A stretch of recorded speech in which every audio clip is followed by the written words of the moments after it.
Assalamualaikum warahmatullahi wabarakatuh. Perkenalkan, kami dari mahasiswa Universitas Gorontalo, Fakultas Ilmu Sosial, jurusan Ilmu Hukum Kemasyarakatan, Program Studi Pendidikan Pancasila dan Kewarganegaraan. Baik, sebelumnya perkenalkan saya Muhammad Rizali Makalak dengan NIM 2014-24015 dan rekan saya Winnie Mangkopa dengan NIM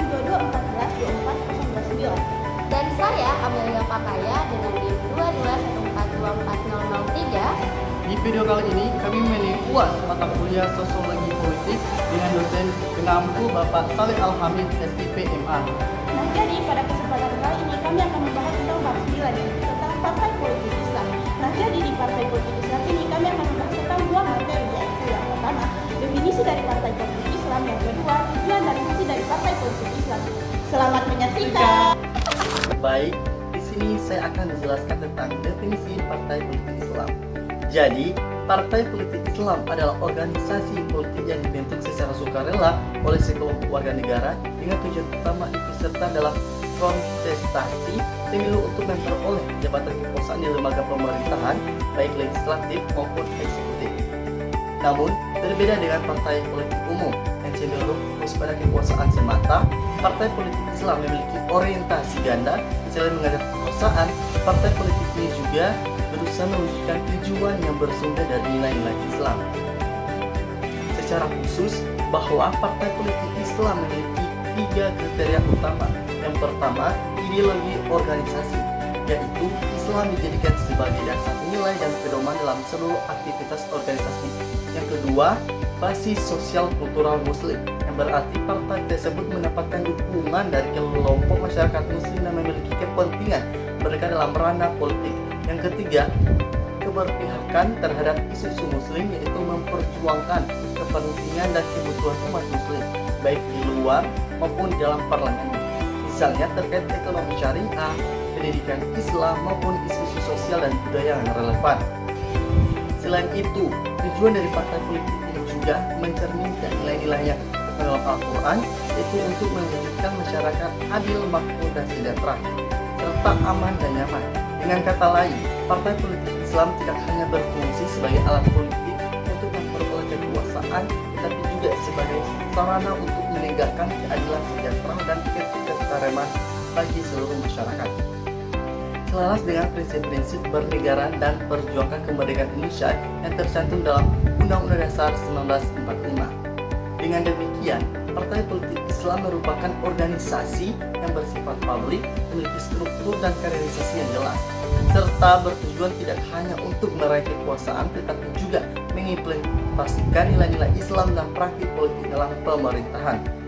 Selanjutnya, saya juga mengambil salah satu contoh yang berkaitan dengan judul materi, yaitu Partai Persatuan Pembangunan atau PPP, antara pragmatisme dan marwah Partai Islam, di mana dapat mencerminkan kegelisahan terhadap arah politik Partai Persatuan Pembangunan di tengah demokrasi Indonesia yang semakin pragmatis dan transaksional. Sebagai partai Islam, PPP juga dapat memikul tanggung jawab historis dan ideologis untuk memperjuangkan nilai moral, keadilan sosial, dan etika politik Islam.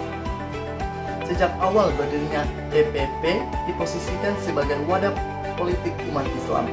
Karena itu, setiap langkah politiknya tidak hanya diukur dari keberhasilan elektoral, tapi juga dari kemampuannya menjaga identitas dan marwah sebagai partai Islam yang bermartabat.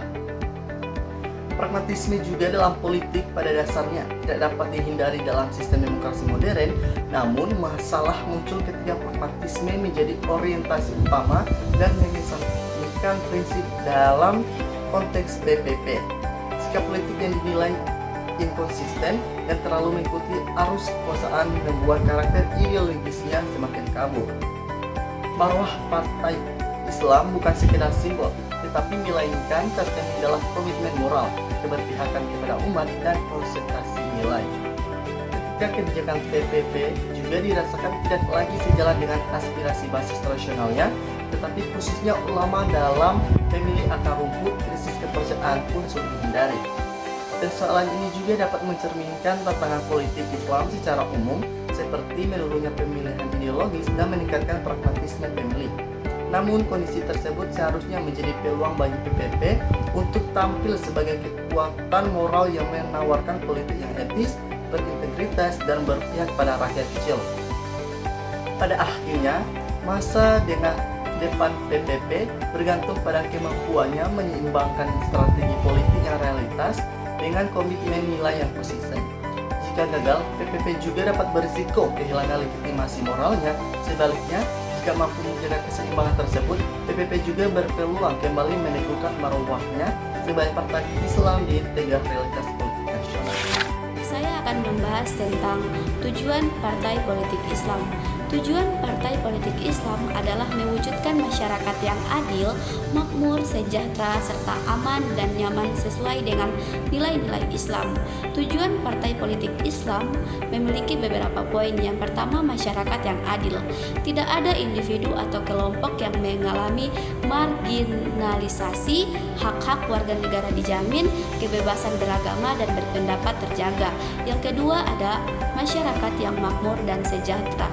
Kecukupan materi seperti sandang, pangan, dan papan terpenuhi, kehidupan psikis dan sosial, termasuk kebahagiaan keluarga dan kepedulian sosial juga tercapai. Yang ketiga, ada masyarakat yang aman dan nyaman. Terhindar dari kejahatan dan gangguan lingkungan, warga aman secara fisik maupun psikologis. Tujuan ini sejalan dengan cita-cita nasional yang tertuang dalam Undang-Undang Dasar 1945, sehingga Partai Politik Islam tidak bertentangan dengan konstitusi, melainkan memperjuangkan kesejahteraan dan keadilan bagi seluruh masyarakat. Nah, jadi saya mengambil salah satu contoh kasus yang sangat berkaitan dengan materi saya, yaitu kasusnya adalah Dewan Pakar PKS divonis 5 tahun atas uang palsu UIN Alauddin Makassar. Isu kasus hukum yang melibatkan seorang Dewan Pakar Partai Keadilan Sejahtera atau PKS penting untuk diangkat karena berkaitan langsung dengan integritas Partai Politik Islam.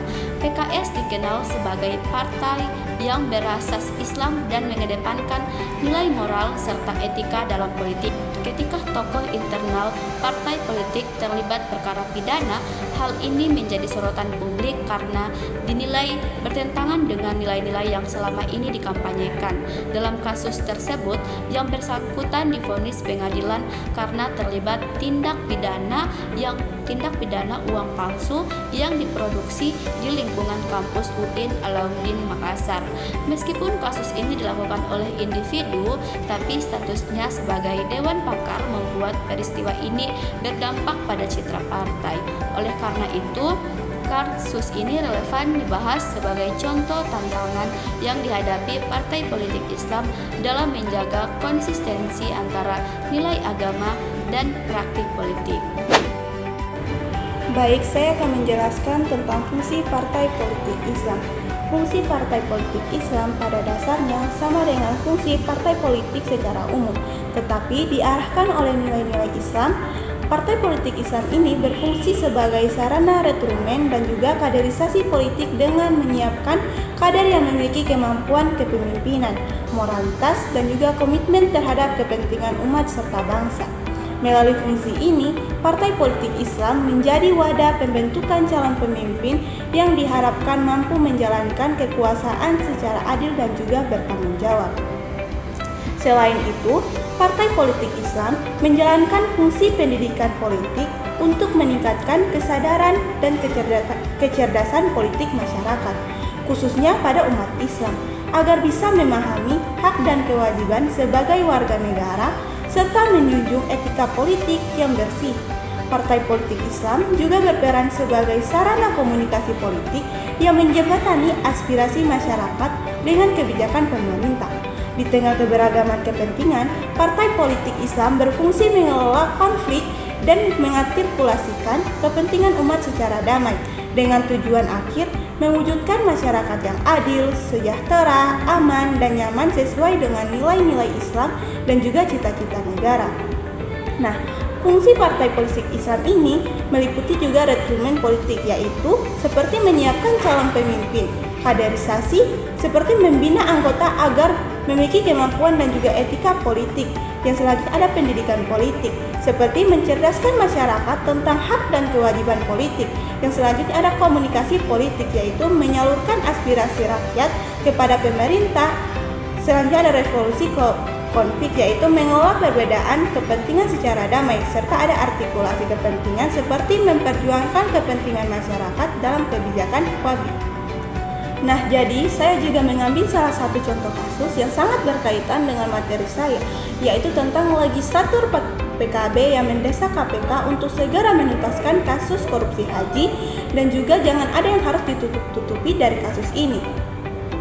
Nah, jadi kasus dugaan korupsi kuota haji ini memiliki keterkaitan yang kuat dengan materi partai politik Islam karena menyangkut peran dan juga fungsi partai politik Islam dalam sistem demokrasi.